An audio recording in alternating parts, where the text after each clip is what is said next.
Guys, watch me turn you from a basic designer to a professional. Welcome to Sew with Anita, where I share tips that no one talks about that will elevate your sewing skills from a basic to a professional. So if you are just joining us for the first time, you're welcome. Hit the like and subscribe button so you can get notified whenever I drop videos like this. In this video, I'll be teaching us how to achieve this basic bodycon gown with a strap. So if this looks like what you're interested in, hit the like button, drop a comment, and let's get on with the tutorial. So for this, I made use of 1.5 yard of my stretchy fabric because my customer is on the bigger size. So when you're using the stretchy fabric, ensure that you make use of the stretchy parts because both sides are not usually stretchy. So this is what I'm doing. One side is more stretchy than the other one in most fabric. Like in my own case, one side is more stretchy than the other. So I'm going to just fold my fabric into 4 because I'm going to be cutting the front and the back piece together. So what I'm going to do is to get the stretchy parts to for my horizontal side. So just take note of this because a lot of beginners make these mistakes and end up regretting it. So just look at what I'm doing. The horizontal side where I'm going to be folding like that is going to be more stretchy, while the vertical side can be the less stretchy part. For me to cut the front and back together, I went ahead to fold it into 2 like this, and then I folded it into 2 again. It is very important that you stretch it to ensure that the horizontal side is the most stretchy part. So just look at what I'm doing. If you don't do this, you might end up making a mistake. So just go ahead to pin this out after you're sure of what you've gotten. So while pinning, ensure that both sides are equal. Do you see what I'm doing? Ensure that everything is equal so you don't have any kind of folds inside it. So just go ahead to pin it down to the last side. Then the next thing I did was to ensure that the top side was equal. So I had to, since it was not equal, I had to recut it to get my starting line. So if yours is not equal like that, just recut it and ensure that your cutting is on a straight line so that you can have your starting line. So the first thing I'm going to do is to get my shoulder to shoulder measurement divided by 2. At this point, I actually made a mistake. I'm not supposed to take exactly what I have there. So just come in by about 3 inches or 2 inches. So come in by 3 inches and you're going to get the perfect measurement.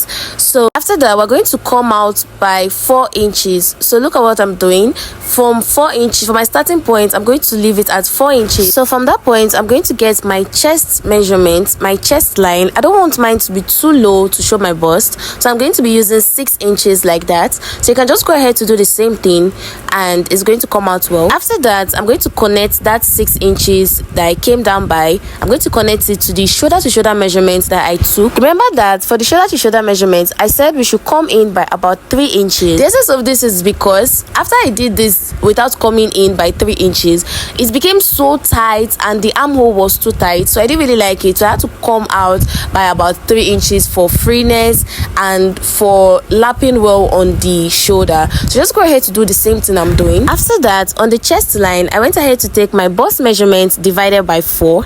I'm not going to be adding any inches allowance to this because this is a stretch material, so we're not going to add any inches sewing allowance to this. So we're just going to work with our normal basic body measurement. So from that point there, I'm just going to connect it down to my chest line. I just hope you can see what I'm doing. From the starting point, I'm just going to leave about 1 inch, then connect it. This is like our armhole measurement. So do you see the way it is? Do you see what I'm doing? I just hope you can see it clearly like that. After that, I'll get my vertical measurement. So remember that we came out by 4 inches like that. So I'm just going to place my tape like this and I'm going to take my shoulder to bust measurement and I'm going to mark it out.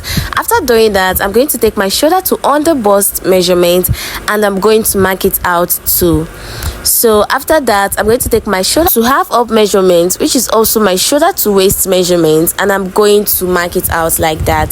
Then from that shoulder to waist measurement, I'm going to get my hip measurement, and normally our hip measurement is taken from our waist to hip.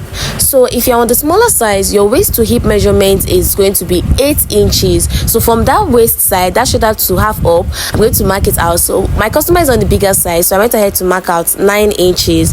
Then I'm going to place my tape again like that. From that 4 inches there, do you see what I'm doing? I brought it back to 4 inches because I want to take my full length measurement. So I'm just going to go ahead to mark out my length measurement. So my customer didn't want this to be the below her nail. So I went ahead to make use of 38 inches and I added 1 inches allowance for this. I'm so sorry that this is not showing. I thought it was actually filming. That being done, I'm going to get my horizontal measurement. So on my bust point that we already marked out, our shoulder to bust point, I'm going to mark out my bust round measurements divided by 4.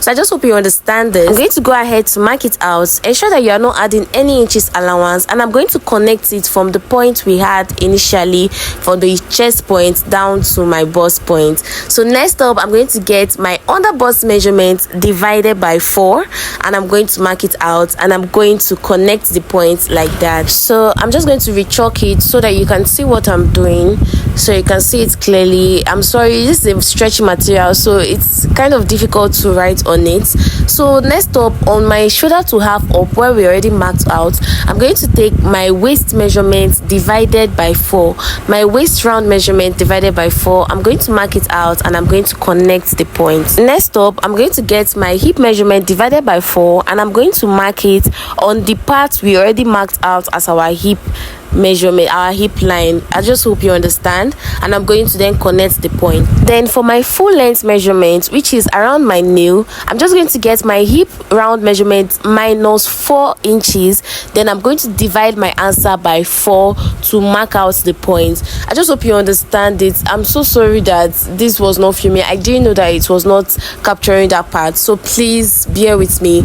But just take your hip measurement minus 4 and I'm going to divide it by 4. If my hip measurement is 34 inches minus 4, that will be 30 inches divided by 4, which is 7.5 inches. That is what I'm going to mark out there.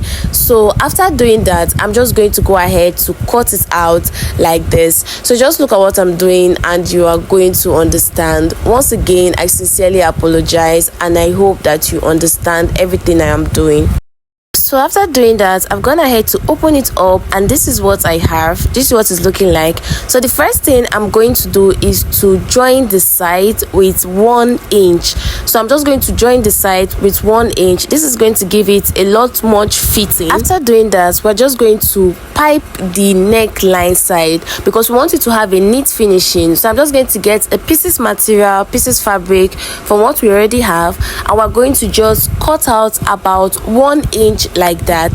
So after doing that, we're going to place the right side of the pieces fabric on the wrong side of our main material and we're going to stitch it down. So we're starting after we've joined the armhole side. We're going to start from the armhole like that. After we've joined the side, we're going to start from the armhole like that and we're going to stitch down that point. Then we're going to then fold it, finish it up like this. We're going to turn it over and fold it at the front and ensure that your stitches is tiny and neat to give a professional finishing. After stitching it on the machine, this is what I have. I first of all went ahead to join it with 1 inch, then I folded the lower end with about 1 inch like that. Do you see how neat it is looking? Then next up, I went over to the top side and then I folded it like I instructed. I used the 1 inch material to pipe it like that. So my finishing stitch was at the front. This is what I did there. So the next thing I'm going to do is to get my straps. Remember that we came out by about 4 inches from the chest line like that. I just hope you remember. So I already went ahead to get that 4 inches plus 4 inches again. That's for the front and for the back. And then I added about 1 inches allowance for sewing, 1 to 2 inches allowance. So I just added like 2 inches. If you're using the stretchy part of the fabric, just use 1 inches sewing allowance. But if not, make use of 2 inches sewing allowance. So to get the wideness of this strap, I folded about 1 inch into 2 and I joined the side. So that was how I got my strap. I'm just going to go ahead to join it to the part that I came out by on the chest line. So this brings us to the end of this tutorial. If you loved it, please give a thumbs up and don't forget to subscribe so you can get notified whenever I draw videos like this.